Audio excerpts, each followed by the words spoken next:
Anyway, next we have here in terms of technology still, wherein computers should be at an all-time high despite demand is an all-time high despite the chip shortage here. But what's interesting here, according to TechSpot.com, demand for low-end laptop or affordable laptop has plummeted, and it's got nothing to do with the shortage as mentioned earlier. Now, it got me interested, and one would think that affordable laptops would be enticing for many people, especially if you're trying to use it for many purposes, whether it's for school purposes or even just for home usage for day-to-day activities here. Now, it just gives me credence that maybe people are demanding more from their manufacturers to provide better product and as well as better service here. So let's see here.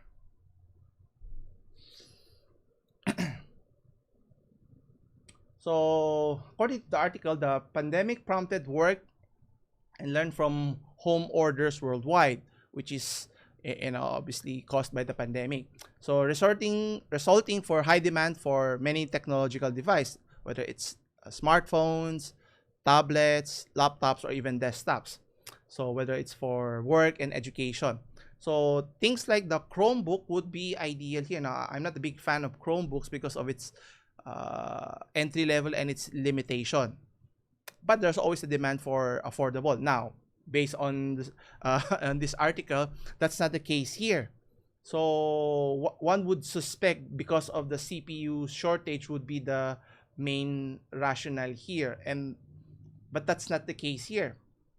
So let's see here. According to Mercury Research, just experienced a biggest quarter-over-quarter decline in laptop CPU shipments. So meaning demand.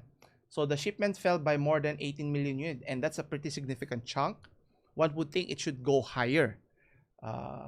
And lower-end chips like the Celeron and Athlons were those hit hardest. And it was the worst on-quarter downturn for mobile CPUs in the history of PC CPU. So question here is, was there any connection with the pandemic as mentioned? And according to here, there was no connection in the ongoing global chip shortage.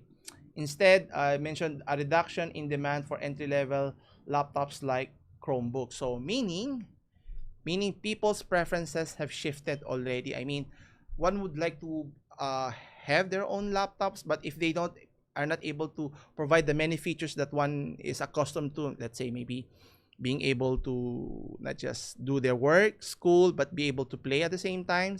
And obviously entry level cannot do that. And obviously doing multifunction like maybe doing spreadsheet is one.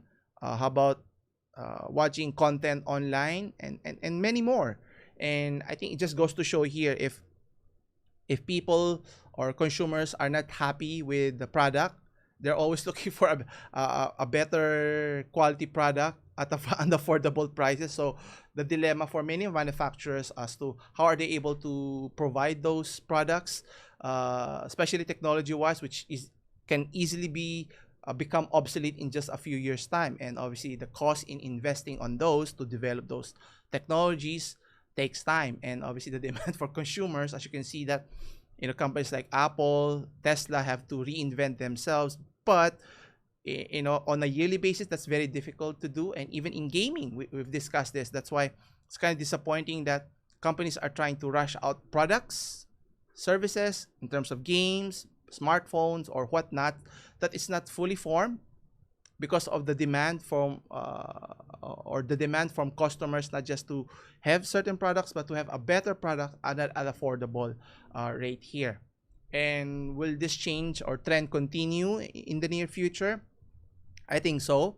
So maybe there will be fewer demand, fewer options for low end. So meaning mid-tier to high-end laptops would be the preferred round here. And even in my experience, I mean, as much as I want to save on a buck or two here to be able to afford to buy a laptop, but obviously you have to look long term here, meaning what are you planning to use your laptop? So considering the different aspects of where do you plan to use it, so that you can invest, even if it's a costly investment at the start, but obviously long term can be more beneficial for you. And in my case, I bought the Dell XPS 15 last year, early last year, and I even though it's somewhat expensive, choosing the latest at the time anyway.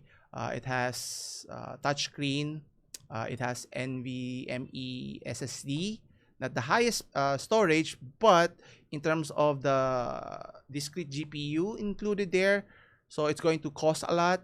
So meaning I plan to use it for several years, maybe 5 or even more if I'm lucky.